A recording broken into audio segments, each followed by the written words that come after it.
Thank you.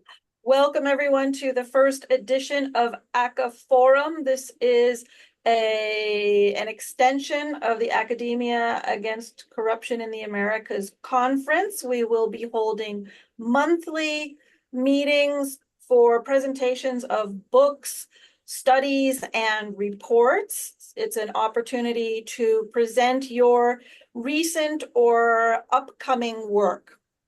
And for our inaugural session, we have Stephen Morris, a well-respected and well-established scholar, especially on political corruption in Mexico, but not limited only to that topic. He has been thinking about these issues for decades, and his latest book, The Corruption Dilemmas, is sort of a distillation of all of this time that he's been thinking about and writing about the problems of corruption and anti-corruption. So I won't take up any more time. Stephen Morris, welcome, and we're looking forward to hearing about your new book. Well, thank you. Thank you very much, Bonnie and Gio, for inviting me to do this. It's quite a pleasure to talk about this book, even though it's been out a couple of years. It hadn't gotten any reviews or hasn't been that well known. It is kind of an expensive book, so that's not my fault. It still just makes beer money for me, but that's about it. So, Gia, can I share my screen? Yes, I can.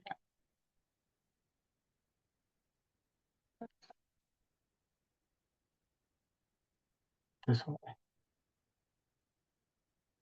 Okay, so again, thank you so much.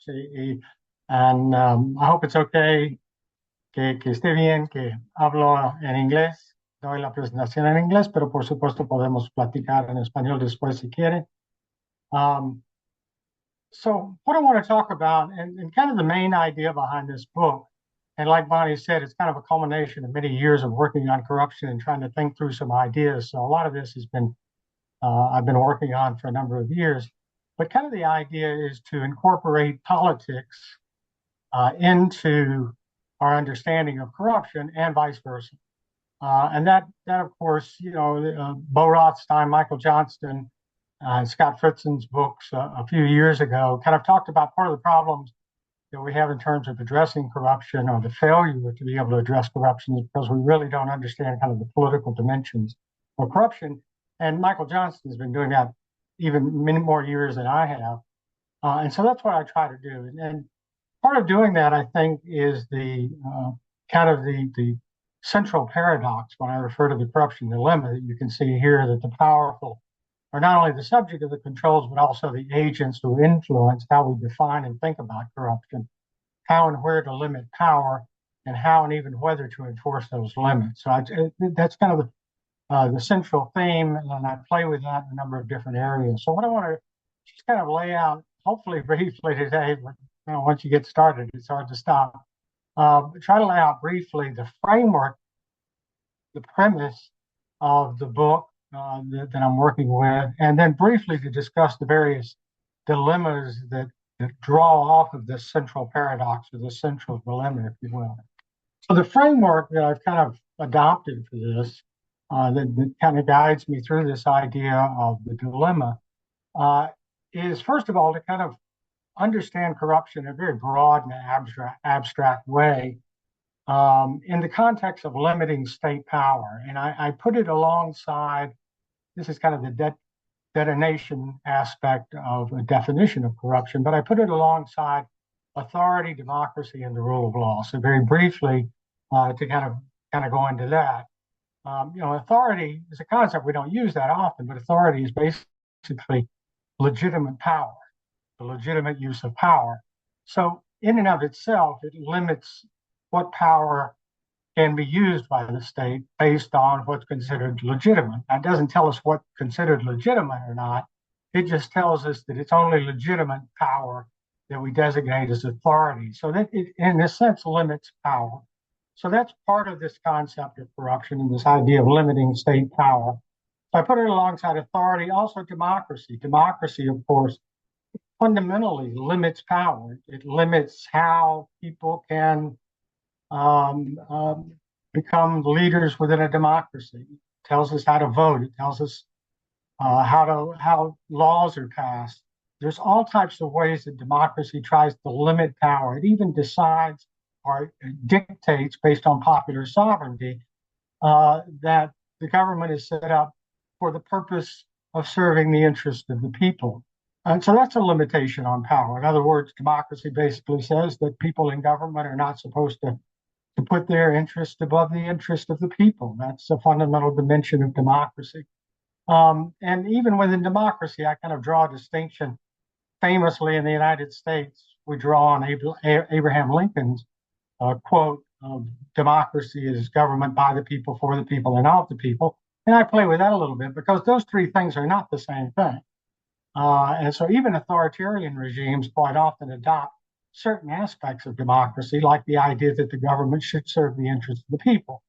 Now, whether or not they believe the people know what's good for them or if the people should have a say in selecting the government, that's another dimension of democracy.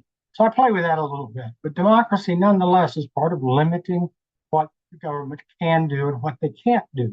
And it's those lines that kind of determine what is transgressed by corruption. The rule of law does the same thing. The basic principles of the rule of law, and you get into to large substantive definitions of the rule of law or minimalist definitions, just like you can with democracy. But the basic essence of rule of law is the laws have to be made a certain way. And fundamentally, that the rule of law applies to the people in government just like it applies to people in society. And so all of that is part of limiting state power, limiting what the government can do, also, as a result, telling us what they can do. And that's basically what corruption does. Corruption tries to limit state power, or at least the idea is that corruption determines what happens when you go beyond those limits that are imposed by authority, democracy, or the rule of law. So that's kind of the first basic point of this. One thing that I want to kind of point out here, though, when we're talking about corruption and authority, it's abuse of authority. And just if you want to play on Transparency International's definition, they say the abuse of entrusted power. Well, that's what authority is. Okay, entrusted is kind of legitimate use of power. That's what authority means. So I would call it better said, the abuse of authority. But it's not just the abuse of authority, it's how people within the state leverage their authority in order to commit acts of corruption. In other words, they take their authority and they wield it, they weaponize their authority in such a way that it turns into kind of crude power or corruption. So it's the police, it's the authority that the police has with this badge that enables them to engage in corruption, or the inspector.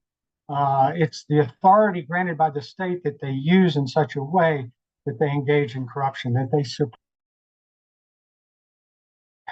those limits that are set up by the notion of authority, by democracy, the rule of law, even by quite often the laws of corruption. So that's the first basic component. The second component kind of relates to the two dimensions or two struggles that I say in looking at trying to limit the power of the powerful. And it kind of gets into this notion that I dealt with almost 30 something years ago, that corruption kind of represents this gap between the ideal, the normative, and the reality of what's going on. And this is at the ideological and the empirical or the practical level. So the ideological level involves the battle to establish the boundaries separating acceptable behavior from unacceptable behavior, trying to define that line that determines what people within the state can do and hence what they can't do. It's constantly contested. Historically, it's contested. So at this level, at the ideological level, it involves trying to define what they can do, what they can't do, what's permissible, what's not permissible. And the debate is over the definition of that line, how to define those limits, okay?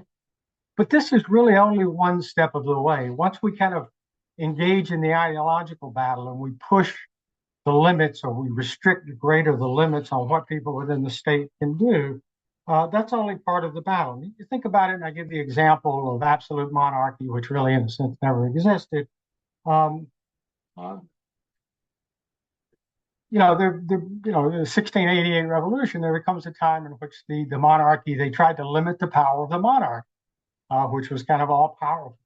The aristocracy tried to establish some types of limits on what the king could do with respect to the private property, if you will, and with the finances.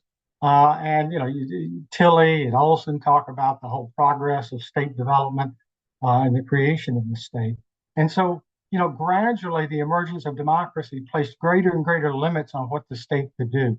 And that's kind of the ideological boundaries of where to draw that line. But again, winning the ideological battle, which is constant and it's always contested as to what the state can do and what the state can't do. Winning that is just part of the battle, because then once you decide where we're going to define these limits on power, then you have to enforce them. Okay, so getting a law passed that says you can or you can't do this, that's an important and a necessary component of trying to, let's say, fight corruption, because you're defining what corruption is, but then you have to implement those policies in order to truly try to fight corruption or to prevent that type of action from occurring. Mexico is typical of this because there's so many laws in Mexico. It's true everywhere, I think, but my experience in Mexico leads me to point out, going back to 1991, that Mexico had all these laws on the book that just weren't enforced. So half the battle is getting the laws on the books, if you will, but then the other half of the battle is getting the government to actually enforce those laws. And we'll come back to how difficult that really is in a minute.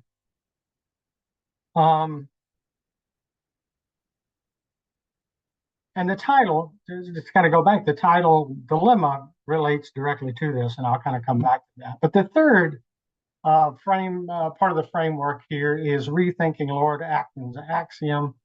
Everybody's familiar with, power corrupts or power tends to corrupt, as he said, and absolute power corrupts absolutely. And to kind of put that in more Gramscian terms, and to relate it to what I call hierarchies of power or power imbalances, which is what Michael Johnston uses to refer to the causes of corruption. Thinking about it and starting with the second part of what Lord Acton said, if we start from there, absolute power, which really in all practical historical terms has really never existed. Absolute power includes the power to define meaning. It includes the power to define the possibilities of thoughts. It tells us what is, it excludes contrary thought, or it has the power to exclude contrary thought, kind of in a Wittgensteinian sense of things. So if you think about absolute power, say, to kind of give probably an exaggerated view of absolute monarchy, again, is the king could not engage in corruption because the king could do anything. There were no limits on the power of the crown. And so, in a sense, there was no corruption at that level. Now, people could engage in corruption because the king had to outsource functions of the state. He had to outsource his authority. But the king, of course, could not be guilty of corruption. But historically, as the limits on power, state power, progressed, again, there became limits on what the king was able to do, and he had to begin to share power, even to the point of where almost all power would be stripped away from the monarchy, which is part of that. But if we start with absolute power includes this power to define what we mean by corruption, to even conceptualize the idea of corruption. But if we begin to step down from absolute power, which again has never existed historically, but if we begin to step down from there, the first step downwards we could call hegemony or hegemonic power. And again, in kind of a Gramscian sense, we can think of hegemonic power is the power, again, to define terms, to define concepts, to tell us what terms and concepts are important, what concepts are not important, how we conceptualize things, the frameworks that we use to understand things. These can be shaped by those with hegemonic power. And we can begin to think about hegemonic power as shaping kind of the orthodoxy that we've used historically to kind of look at corruption, and to think along those lines. If we can, but we can take it down a little bit, maybe even further. You know, if we can go down from hegemonic power, what I call institutional power. If you have the power to design institutions, you can design institutions in such a way that privileges your interests. And if it privileges your interest, if you design the institution in such a way that it is going to serve your interests, then of course that's not corruption, because you've defined corruption in such a way that it doesn't include that, and you've designed the institutions in such a way that indirectly or even directly they serve your own interests. And so we can think in terms of the powerful within society being able to control institutions, the way they're designed, their missions, what the government can do, what the government can't do. And this is at this level, in a sense, where we encounter characteristics of institutional corruption or legal corruption. Sometimes those two get confused, but it's the institutional corruption refers to, do the institutions actually fulfill the missions that they're designed to pursue, or are they pursuing other objectives? It's probably the easiest way to think about that is in terms of state capture. So if the criminal organizations capture the police, then the police no longer are fulfilling the mission of protecting society or promoting the interest of society. They are serving the interest of the drug traffickers, let's say. So state capture kind of represents a form of institutional corruption, obviously. And we can talk about that in different ways, and I'll come back to that in a moment. So, within these hierarchies of power, which are actually, since power is a relative term, you can't have power without those that are without power. Power and weakness have to go along together. Power imbalances, as Michael Johnson refers to. But if we shift a little bit lower down this ladder of abstraction, we can see at lower levels of power, you find people that have the authority within the state that they can leverage in order to engage in corruption, in a sense, exploit that in their interactions with society.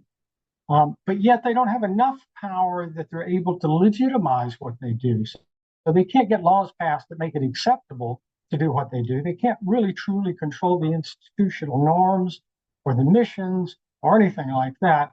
And so therefore, kind of at that lower level, they engage in the type of corruption that we all kind of know and love, since we're corruptologists. And that's kind of the illegal forms of corruption. It's at this lower level, and it kind of represents the lower levels of power that's used in order to engage in corruption. Because real power is being able to engage in institutional legal forms of corruption, so that what you're doing, you don't have to hide what you're doing. You can't go to prison for. And so, quite often, if we look at a lot of the polls, particularly in the United States, and I've grown more interested in U.S. politics and corruption in recent years for obvious reasons, is there's so much of the concern about corruption in the United States centers on institutional corruption. So Lawrence Lessig and Dennis Thompson and all these that have spoken about corruption in the United States and institutional forms of corruption and legal corruption. So that seems to be the bigger concern in the United States. And it's very difficult, again, kind of relating back to the whole dilemma that I'm talking about, that, despite the way the public tends to view the government in the United States and the forms of corruption that are of greatest concern, are legal forms of corruption. Campaign finance, lobbying, revolving door corruption, gerrymandering, all of these, which are part of what we consider to be corruption in the United States. Now, again, kind of to go back to my second point there, the battle is to try to make it clear that those constitute forms of corruption. So that's the ideological battle, to try to declare gerrymandering illegal or try to rein in the role of money in campaigns or to rein in lobbying. Again, trying to redefine what the limits of power are, what the limits on what people in government can do. But again, trying to convince Congress to reform a system that benefits them. That's kind of the second part of those two dimensions, which is the practical. How do we get them to do that kind of thing? So that becomes very difficult and part of this. So it's those three basic ideas, I think, and that framework that I used then to analyze a series of dilemmas, and they all derive from this central dilemma, but they're focused on different areas. So very briefly, again, what I want to do is just kind of walk through, and this is the way the book is organized, and so the chapters of the book, the titles of the chapters relate to these dilemmas that I see in trying to understand corruption and incorporate corruption into politics. The first one is the definitional dilemma, and it's part of the debate that we've had and how contested our definitions of corruption are. As you know, there's a huge debate on how to define corruption, how to define what's the criteria that determines corruption. Is corruption a behavior? Is corruption a systemic institutional thing? Distinction between institutional corruption versus behavioral corruption versus structural corruption. All of these are different definitions of corruption. And part of the definitional dilemma is the battle over definition.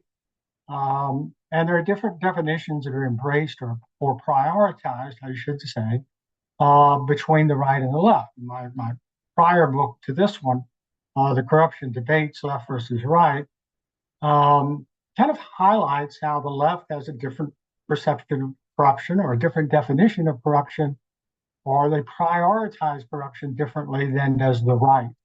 And so, for example, in that book, I look at, compare, Lopez Obrador's concept of corruption, the way he expresses himself about corruption, compared to Peña Nieto, or in the United States between Trump. Trump ran in 2016, he ran on the idea of fighting corruption, but so did Bernie Sanders. And so I kind of contrast their ideas. They're all talking about corruption. The only thing we agree on is that corruption is bad. And so that's what makes it such a salient political issue. But the ideas of Bernie Sanders compared to Donald Trump, they're talking about two entirely different things when they talk about corruption. And so we see part of this definitional dilemma is part of this battle on how you define corruption. And I use one of Michael Johnson's older quotes from his pioneering 2005 book on the syndromes of corruption. So it not only is defining corruption a political issue, but the key issue here is who gets to decide, and that's where using my reasoning here, it's the powerful, it's those with influence, it's those within government that have greater control over how we define corruption and how we proceed from there. So that's kind of what the definitional dilemma draws on and deals with. The next area that I look at is kind of this capitalist, what I call the capitalist democracy dilemma, and it centers on controlling the influence of money in democracies and vice versa. And as you all know, especially if you're a political scientist, there's this tension and contradiction that exists between capitalism and democracy. For obvious reason, capitalism, it privileges personal interest, while democracy privileges the common interest or societal interest. And there's long been this debate on, can capitalism and democracy coexist? And of course, just to kind of give you an idea of how in framing this chapter and talking about these dilemmas, the idea of bourgeois democracy, the Marxist idea of kind of vocal Marxist idea of bourgeois democracy, was actually state capture. We all kind of recognize state capture as a form of corruption. And in that case, in capitalist societies, according to this Marxist perspective, the state is captured by the bourgeoisie, and the state becomes an anti-phenomenon that exercises power and maintains legitimacy in order to serve the interests of the capitalist class. So, that obviously speaks of corruption. So I talk about how the difficulties in trying to control the power of those that have money, how to control the power of capitalists within our society, and the impact that that has on democracy. That's sort of what I look at in this chapter, and how capitalists have quite often won key battles in defining the limits on power, in other words, defining what is and what is not corruption, in a way that maintains their privileges and their influence. And particularly, in the United States, you can think of the role of money in campaigns and lobbying, and how all of that kind of leads to the type of oligarchy that we have in the United States. And, I'm not too radical to say oligarchy in the United States, because Jimmy Carter, a former president, has said that the United States has an oligarchy. The other thing I also do here, which is kind of cool, I think, is I kind of suggest that not only has capitalism played a major role in shaping the way we define corruption, they've done that through the World Bank, they've done it through the IMF, and it's through the IMF and the World Bank that led to Transparency International, and a lot of the boom in corruption that began in the mid-1990s as a result of Transparency International was largely kind of focused on business interests and trying to address corruption that threatened global capitalism, if you will. And so that's part of how they won this battle. But their promises of change under neoliberalism quite often, to explain the failures of neoliberalism to work the way they promise, they turn around and blame corruption for it. And usually they blame the corruption of state officials in developing countries. That's kind of the bias that we see quite often in a lot of the corruption work that's out there. If it wasn't for the corruption, all the neoliberalism, which is kind of weird if you can remember Salinas.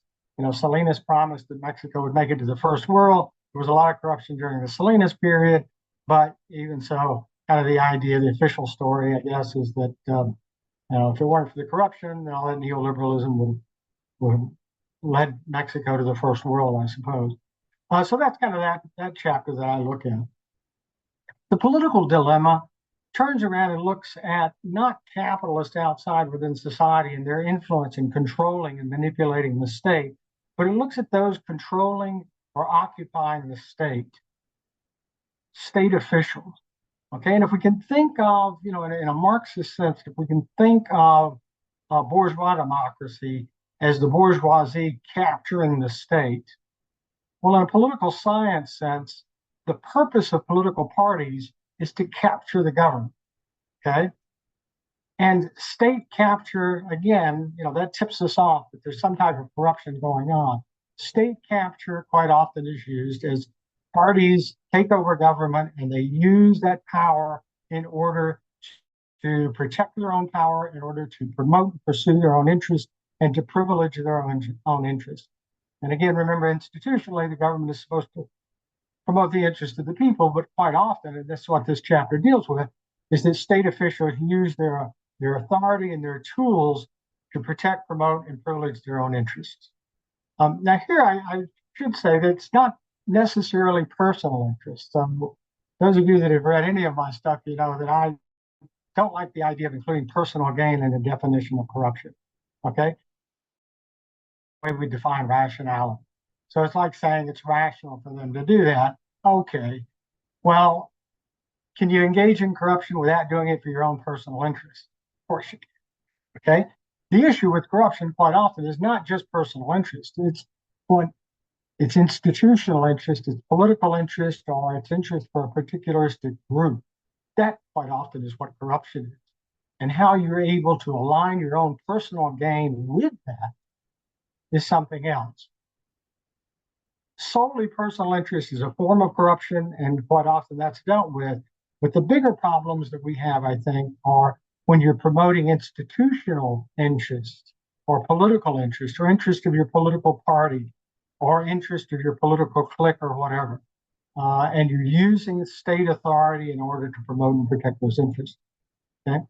But part of the issue here, when we're focusing on the political dilemma, is that those controlling or occupying the state, they're in a position not only of influencing the way we define corruption, but they are in control of the apparatus of the state that they can use to distort, undermine, and weaken the enforcement of those limits on power. They're the ones that decide how many resources go to fighting corruption or what sorts of corruption they're going to try to fight. They're the ones that can bring the cases and try to deal with corruption, or they also have kind of the priority or the discretion not to pursue cases. And so quite often for political interest, and you can see this so vividly in so many cases, and there's so many examples in Mexico, that for political gain, they say, well, we're not going to pursue this guy because he's now leaving the free and joining Morena, or we're not going to investigate this guy for political reasons. So that because that's the control they have, they control the mechanisms of enforcement of the limits on power, and they can use it to their own benefit, or they can try to use it to their own benefit. They try to maximize the benefit that they get from it. And part of it, of course, is that state officials, as Justice Scalia said, it's a little weird to quote somebody like Scalia, but he said, the first instinct of power is the retention of power, and that's what they tend to fight for. But there's also an issue here that I address in this chapter, and that is there's a tendency by state officials to prioritize order and stability, and if you will, control of society over controlling themselves. And I draw on this, what I consider a quote, a famous quote from James Madison that you can see there. I can't really see it because, let's see if I can grab it. Can't grab it. Oh, sorry. In framing a government which you have power of men over men, the great difficulty lies in this. You first have to control the governed, and then later oblige it to control itself. So he's kind of suggesting that the priority is always controlling society first, and then trying to control yourself. So to put that in terms of corruption, you're trying to control society, control the governed, and then controlling corruption. And within that, I think it's easy to see how the state quite often prioritizes security and prioritizes controlling political opposition than it does on trying to control corruption. So that corruption becomes, as I mentioned just a moment ago, it becomes exchanged for political control. In other words, the priority is to maintain control and over society and to maintain political control, perhaps to control the opposition, and that's more important than trying to fight corruption. But it also kind of points to the issue. Think of it in terms of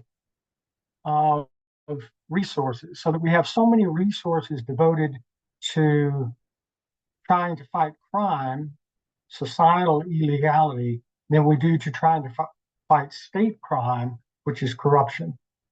And so that becomes part of this tendency and the difficulty of trying to rely on people within the state to control themselves. That's what makes corruption kind of a unique issue, is because you have parts of the state trying to control other parts of the state. So that's the political dilemma. The anti-corruption dilemma, kind of the next chapter, really looks at a wide series of dilemmas focused on the difficulties of trying to fight corruption. David Arellano does a lot work in this area as well. Makes it understandable how it's so difficult to fight corruption. But this kind of focuses a lot on the politicization of corruption and the politicization of anti-corruption. So AAC is always anti-corruption. That in itself is kind of a product of the definitional dilemma. that were divided not only politically, but we're divided in this case over how we understand corruption or what we see as corruption or what we see as the most important aspects of corruption, what we want to try to prioritize in the fight against corruption. Um, you combine that with polarization because we're so deeply split in our societies these days. So I draw a distinction, and I use this in the last chapter of the previous book as well, for those in power versus those out of power. So those, corruption is a very powerful political narrative. Since we all agree that corruption is bad, then rather calling my opponents bad, I can call them corrupt. And if I can convince you that they're corrupt, then I can gain support. For those in power, quite often, however, they use corruption to centralize power, go after their, to centralize power and bolster their coalition. But they can also politically use anti-corruption to centralize power and go after their political enemies. And in a sense, they turn anti-corruption into a form of corruption because they're using it in an illegitimate way. Um, Even if they're beginning to prioritize the fight against corruption by making sure they're trying to investigate and prosecute their enemies, but not investigate and prosecute their members of their family or members of their coalition. So they, in that sense, kind of politicize it, but also kind of turn anti-corruption into another form of corruption because it privileges their interests. They're using the state in order to privilege their interests. Uh, those out of power, of course, recognize that corruption is bad and a potent political narrative, and so therefore they're always kind of trying to declare that the government is corrupt, using corruption narrative to portray those in the government. But they also use anti-corruption as not as something fighting corruption, but they will declare that what the government claims to be anti-corruption is actually trying to promote authoritarianism.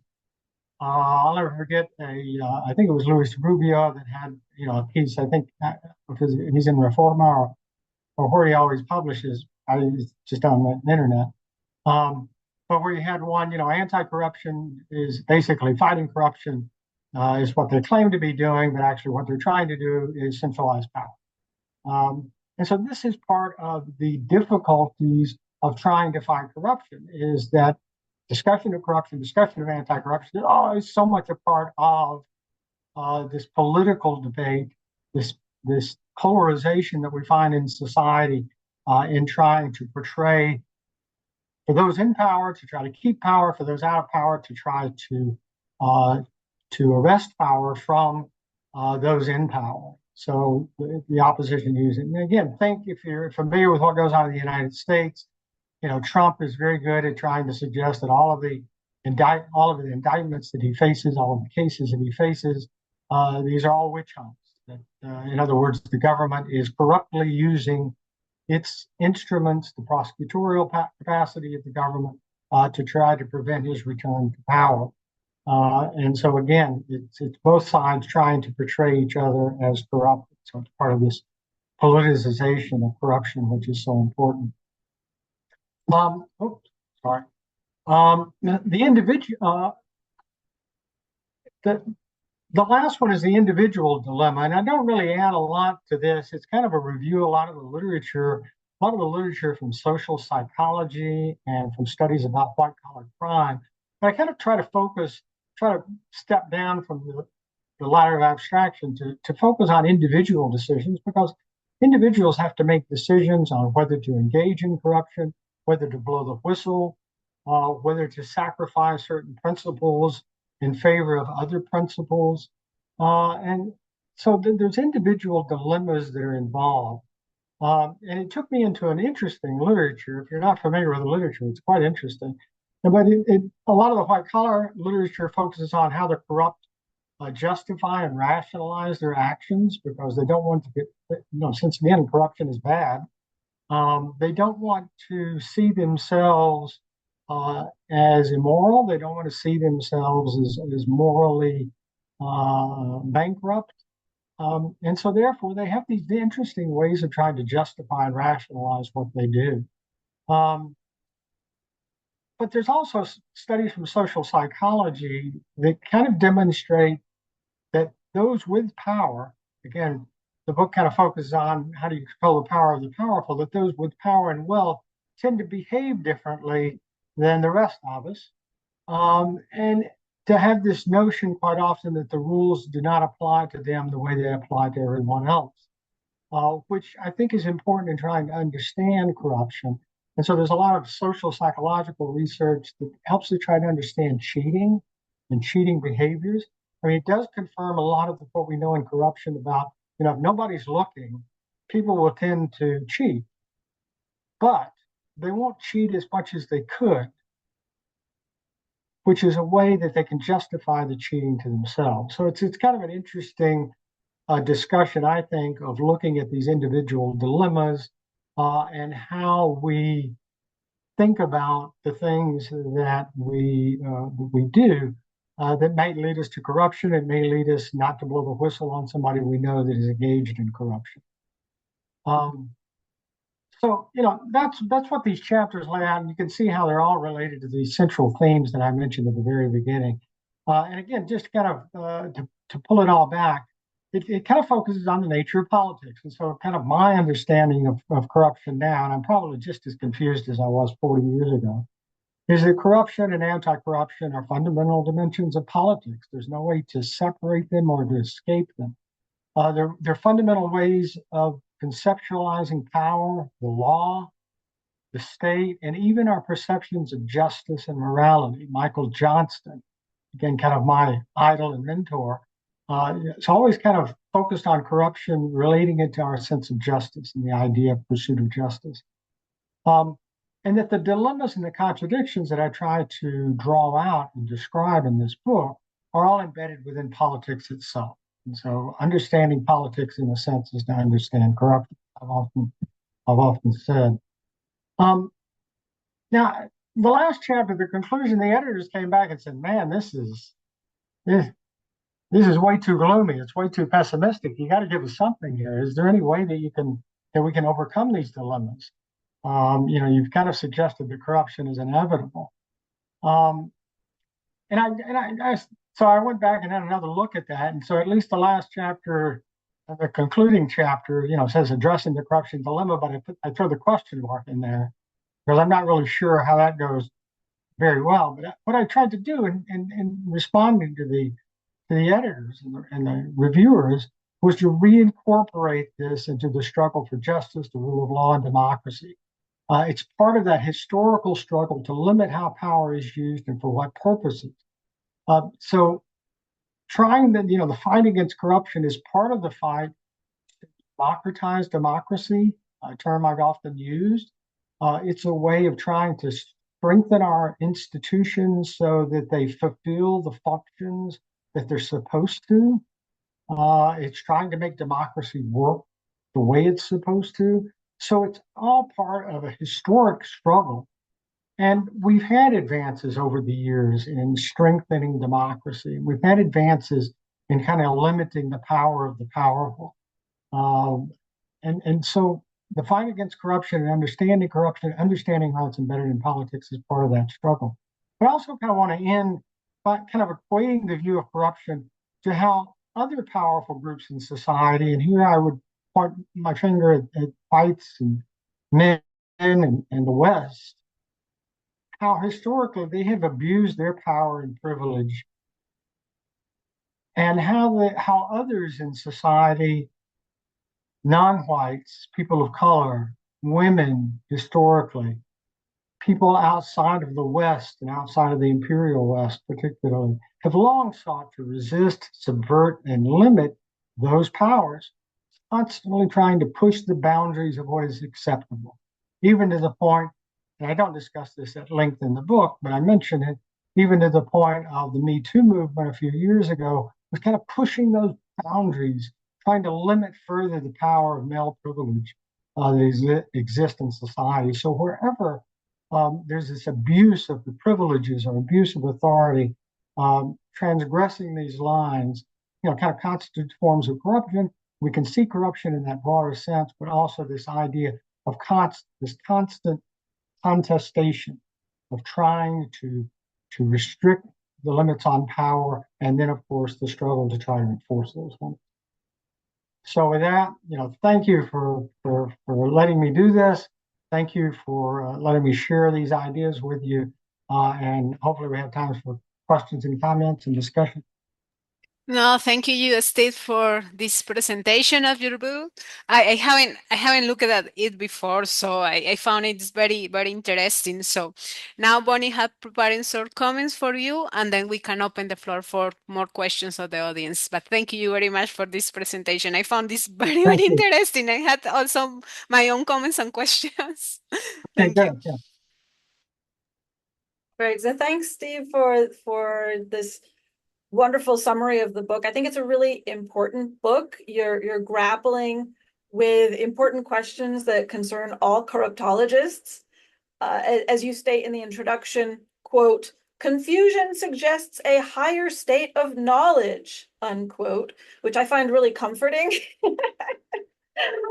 Because I feel confused a lot of the time about corruption and anti-corruption. I think the fact that you and we haven't resolved these questions indicates that we're not content with the simplistic interpretations that politicians often offer us. The book reads really well, and I think the organization of the book helps us to clarify these various dilemmas that intersect with one another. I think the central concern of the book seems to be an exploration of why corruption persists, despite the fact that it's widely condemned, and despite 30 years of international promotion of anti-corruption measures.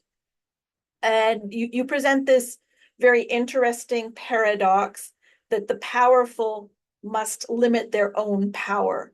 It's kind of like the question of who guards the guardians, right? And of course, that's very difficult to accomplish, except in exceptional moments. And so I think of, for example, Watergate and the discovery of Lockheed paying bribes around the world and how that led to the FCPA, which ultimately led to the UNCAC, right? And so the powerful feel that they need to do something to show that they're not part of that corruption in moments of scandal. And I do think that the last few years have been kind of gloomy. So I think I agree with you on that. Measures of democracy are deteriorating. Autocracy and kleptocracy are increasing. And so it's really important for us to look for these points of light and hope. I had prepared a question asking you to relate this book to the corruption dilemma. I'm sorry, the corruption debates, rather, because you do indicate that they're companion volumes. You touched on this briefly in your presentation. I don't know if you'd like to comment on that. I'll give you my second question and then you can decide. So we don't have a lot of time left right now. So my second and last question is, you argue that the United States Supreme Court has limited the concept of corruption to, quote, an explicit quid pro quo between a public official and a citizen, unquote. And they've done this over the years, right? And of course, you wrote this book before the US Supreme Court decision this past June in Snyder versus the United States, in which the majority argued that while ex ante bribes are prohibited under law, ex post gratuities are permitted, basically legalizing kickbacks. And so my question is, being aware that the importance of the book is measured in how quickly it becomes obsolete. How does this recent decision represent an application of the corruption dilemmas that you lay out in your book? Okay, thank you for that. Real quick, the link to corruption debates is both of these books were written during the pandemic, so that's kind of a link. But also, I mean, the corruption debates kind of was part of actually the corruption dilemma I've been thinking about for many, many years. And so I've been collecting these ideas over the years. And the corruption debates just kind of occurred to me a few years ago. And for some reason, I couldn't get it out of my head. And so I did that one first. And so that's part of it. But the chapter on the definitional dilemmas really draws a lot on that book, on the corruption debates that I go into there. And the SCOTUS and the Snyder decision, I mean, that's great. I mean, our definition of corruption is so different from the Supreme Court of the United States definition over the years. And now they've even restricted it even more. It's even more difficult to get caught in corruption because you'd have to be an idiot, in a sense, to be able to not navigate what the Supreme Court has laid out and get caught. And so it's how the powerful are able to redefine corruption. I mean, the Supreme Court has a major role in that. And they've made it so difficult now to be able to prosecute people in the United States for corruption. So their concept of corruption is vastly different from what the American people believe it is, because as you know, and I've mentioned before, is that the people in the United States in polls believe their government is more corrupt than people in Mexico believe about their own government, amazingly enough. So that's part of it. I thought you were going to mention the case about presidential immunity, which does it further. I mean, it's those redrawing of those lines. So we used to think rule of law encompassed everyone, that everybody was equal before the eyes of the law. But that's no longer the case because the president has a certain degree of immunity or impunity, however you want to call it. So that's part of what I'm looking at. It's part of how those in power are able to redefine these limits and, in a sense, get away with it. And under some conditions, they can do that. Some conditions, they can't. And then even after, if I could add real quick, because you mentioned Watergate and what all occurred in Watergate. So we did get, the Federal Electoral Commission, but years later, of course, it becomes impotent the way it's set up. So we can't do anything. So for all practical purposes, we have no control over campaign finance to speak of in the United States. There's a lot of pushback. So you may be able to get those laws on the book, but then after a few years, it's easier for the politicians and it's easier for state officials to undermine them, overturn them, subvert them. This we see, that great book by Matthew Taylor and Da Silva, kind of demonstrate how in Brazil, they've reversed a lot of the gains that they made in being able to fight corruption. So, it's not a linear thing.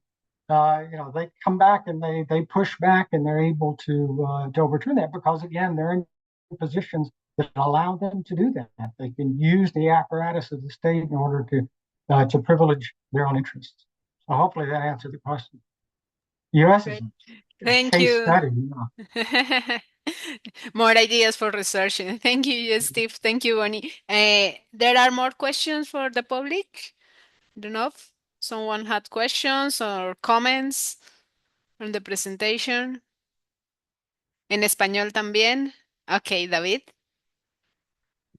Hola, gracias. Thank you very much, Stephen. I was one of the fortunate persons that could review the book before publication, so I enjoyed a lot reading the draft of the book that Stephen has written, and I like it a lot. Stephen, I have kind of an existential question because wouldn't you agree that in some countries at least we are going the other way around? I mean, rather than attempting again the liberal dogma of limiting power through check and balances or other strategies, for instance, let's give more power to those who, I don't know, they have good intentions and they need a lot of power in order to face the corrupt actors and groups and institutions and organizations. I don't know. Wouldn't you agree that we are going in several countries? I don't know, Mexico, perhaps United States, Argentina, Brazil, perhaps in some sense, the other way around. And what do you think about this? Yeah, no, I think you're absolutely right, David. And thank you for reading for your comments on the initial review. Yeah, no, I think you're absolutely right. And I also think that's kind of part of this political battle, because quite often, if you're able to capture an institution, and it's an institution of checks and balances, you can use that to protect interests from the past, or you can use it to kind of protect certain types of particularistic interests. And then you get politicians that will come in and say, well, we need to get rid of those institutions because they're representing interest from the past. It's almost like, designing a Congress so that it's controlled by small states, just to kind of make stuff up, okay, as occurs in the United States. So the Senate is kind of controlled by these smaller states, and that's an archaic institution in that sense, and it's very anti-democratic. But it's going to be very difficult for them to change because it would require the approval of Congress to change it. And I think that's part of the issue. I mean, we saw this in Mexico, particularly how Lopez Obrador began to attack a lot of the institutions that a lot of us would consider to be checks and balances. Well, okay, on paper, they're checks and balances, but let's see, in reality, have they been able to exercise checks and balances? How did that work out? Was it working out the way it's supposed to? That gets us into the area of institutional corruption. Okay, well, maybe we need to change those institutions. Okay, that's one step, but then how do we change them? What do we turn them into? How do we recapture the spirit of those checks and balances? In other words, how do we design these new institutions or reform the institutions in such a way that they're able to achieve those objectives? Again, another quick example in the United States is impeachment. Okay, yeah, well, it's there, it's written, you can impeach these guys, but they're never going to throw out a president in office that's of the same political party. It just doesn't happen. Okay, so it doesn't, you can't get worse than Trump, but, the things that you can do and your own party will support you. That's part of the polarization that we're involved in. So it becomes so polarized, it becomes so difficult. And that's why in Mexico, it's become so difficult for me. This is why I get confused all the time. It's okay, I can understand why he's attacking that institution, but at the same time, there's a part of me that says we need those institutions to, because, I'm not naive enough to think that, okay, the trust me perspective of, just give me the power and I will make sure that there's transparency. I'll make sure there's no corruption. That's not going to work. We know that doesn't work. So, that's part of the issue, I think, of how we deal with these institutions, and we try to get them to function the way they're supposed to. Some institutions prevent and block change, and that's not necessarily good either. And so that's where we're at, because so many people are so frustrated. And if you can create this narrative, which is what politicians have tended to do, they create this narrative that everybody's corrupt. If everybody's corrupt, then, at least let's get something done. So, Trump tries to create this notion that everybody's corrupt. Putin does the same thing. He's got the same strategy. If you can create this idea that everybody is corrupt, then you're going to try to select somebody that you can trust that will do the right thing, even though they're corrupt. And unfortunately, and that's part of the gloominess that I think we're at right now, is, here in the United States, we're kind of in a struggle for democracy, but even the democracy we save needs a lot of work. It needs to be democratized because it continues to kind of serve certain particularistic interests. And that the frustration that the people have in this country, this notion that their government's corrupt, that it's not representing them and it's not serving their interests, that goes back, that's pre-Trump. Trump tapped into that. He was able to tap into that superbly and ride it. And now he's captured the entire Republican Party with it. So it's frightening. And it's frightening. It's frightening if he wins. It's frightening if he loses. So yeah, I agree with you, David. That's where we are. Okay, thank you very much. Thank you very much, Steve. Unfortunately, we don't have more time, but thank you for your participation, and we look forward to see you in our next ACA Forum that is going to take place in 2 weeks, I think. I will send you a message to the WhatsApp group. with the information. But thank you very much for all the participation and the attendance.